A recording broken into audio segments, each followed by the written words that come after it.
یہ تو پھر بھی وہ بچیاں ہیں جو اپنی عزت کو سمیٹے ہوئے، اپنے سر کے اوپر چادر تانے ہوئے انتہائی مشکل سے یہاں پر زندگی گزار رہی ہیں۔ ہر کسی کے پاس یہ آپشن نہیں ہوتی، ہر کوئی اتنا خود کو محفوظ تصور نہیں کرتا۔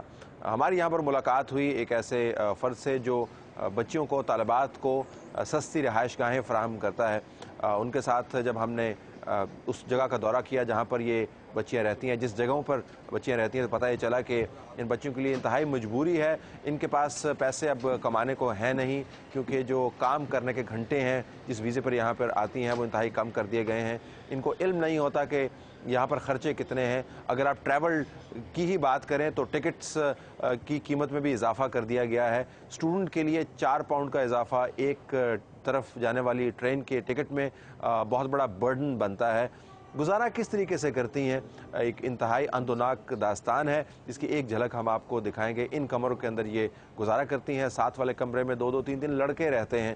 ان صاحب نے ہمیں بتایا کہ جناب یہ تو صرف ایک عکس ہے اس کہانی کا جس کے بہت سارے جس کی تہیں ہیں جو آپ کھولیں گے تو آپ کا دل خون کے آنسو روئے گا۔ بنیادی بات یہ ہے کہ یہاں پر لڑکیوں کی ایک بڑی تعداد ایسی بھی ہے جو پیسے نہ ہونے کی وجہ سے وہ کام کرنے پر مجبور ہو جاتی ہے جس کا وہ تصور بھی نہیں کر سکتی۔ یہاں پر جو گرلز آتی ہیں پڑھنے کے لیے ان کے پاس جاب تو ہوتی نہیں ہے، اور وہ اتنا پے بھی نہیں کر سکتے ہیں کہ وہ اتنا رینٹ دے سکیں، اور ان کے کھانے کے لیے بھی ان کے پاس نہیں ہوتے۔ تو اس طرح ہے کہ وہ جاب بھی ڈھونڈتی ہیں، اور وہ لڑکوں کو بھی کہتی ہیں کہ ہماری سپورٹ کریں، ہمیں اپنے ساتھ رکھ لیں، ہم رینٹ ہم نہیں دے سکتی۔ اچھا، ایسے کیسز ہیں کہ جس کے اندر لڑکیاں جو ہیں وہ مجبور ہو کے لڑکوں والے کمروں کے اندر رہ رہی ہوں جس میں لڑکے بھی رہ لڑکے ایسی اس طرح سارے شیئرنگ میں لڑکے لڑکیاں رہتے ہیں، تو وہ لڑکوں والے گھروں میں بھی لڑکیاں رہ رہی ہیں۔ کتنا آج کل رینٹ کیا چل رہا ہے؟ رینٹ یہاں پہ شیئرنگ میں تو 45-50 پاؤنڈ ایچ پرسن ہے ویکلی۔ تو کیونکہ ان کے پاس تو اتنا، وہ ایک دن 10 آور صرف انہوں نے کام کرنا ہے، اور اس میں وہ ویک کا رینٹ کیسے وہ افورڈ کریں گی پھر؟ تو ہوتا کیا ہے؟ لڑکیوں کے پاس جاب تو ہے نہیں، تو وہ پھر اسی طرح ہی وہ دوستیاں بنا کے لڑکوں کے ساتھ تو ان کے ساتھ رہ رہی ہیں، اور وہ جاب ڈھونڈتی بھی نہیں ہیں۔ وہ کہتے ہیں پھر جاب تو مل نہیں رہی تو چلو اسی طرح ہی کام چل رہا ہے تو چلنے دیں۔ یعنی بغیر شادی کیے ہوئے وہ لڑکوں کے ساتھ رہنے میں ایگری ہیں۔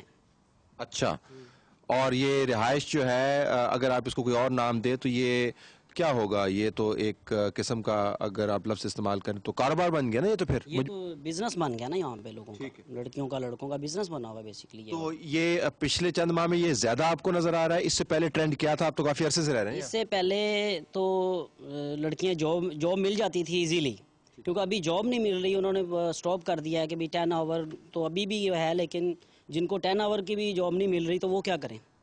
وہ اس طرح اپنا وقت گزار رہے ہیں یہاں پہ۔ قوم کی عزت اور قوم کی غیرت یہ بڑی بڑی پریڈوں سے نہیں بنتی، یہ میڈل سے نہیں بنتی، یہ سیاسی بیانات سے نہیں بنتی، یہ تقاریر سے نہیں بنتی، یہ دھرنوں سے نہیں بنتی، یہ بنتی ہے پالیسی کے ساتھ، یہ بنتی ہے اس توجہ کے ساتھ جو پاکستان کی نااہل حکومتوں نے اور پاکستان کے سست اور ناکارہ سفارتکاروں نے کبھی ان معاملات پر نہیں دی۔ پاکستان کی بچیاں اور پاکستان کے بچے جو برائٹ ہیں، جو ٹیلنٹڈ ہیں، ان ممالک کے اندر آ کر اپنی عزت بھی کھو رہے ہیں اور ذلت کا شکار بھی ہو رہے ہیں۔ کیا کسی کو اس کی خبر ہے؟ کیا کسی نے اس پر توجہ دی ہے؟ ہم مسلسل ان علاقوں میں جاتے ہیں اور اس قسم کی خبریں آپ کے سامنے لے کے آتے ہیں، لیکن کبھی ہمیں احساس نہیں ہوا کہ پاکستان کے اندر جو لوگ بیٹھے ہیں، جو روزانہ آپ کو نہ جانے کیا کیا باتیں بتاتے ہیں اور روزانہ کس قسم کے ہنگامے کرتے ہیں اور توجہ مبذول کرواتے ہیں کہ وہ خود کتنے کنسرن ہے پاکستان کے بارے میں، کبھی ان کی طرف سے ہم نے کوئی پالیسی کا اجرا ہوتے ہوئے نہیں دیکھا۔ اور جب تک یہ لوگ یہ رویے قائم رہیں گے اس وقت تک پاکستان کی عزت لندن جیسے شہروں کے بازاروں میں بکتی رہے گی۔ طلعت حسین کو اجازت دیجیے، اللہ حافظ۔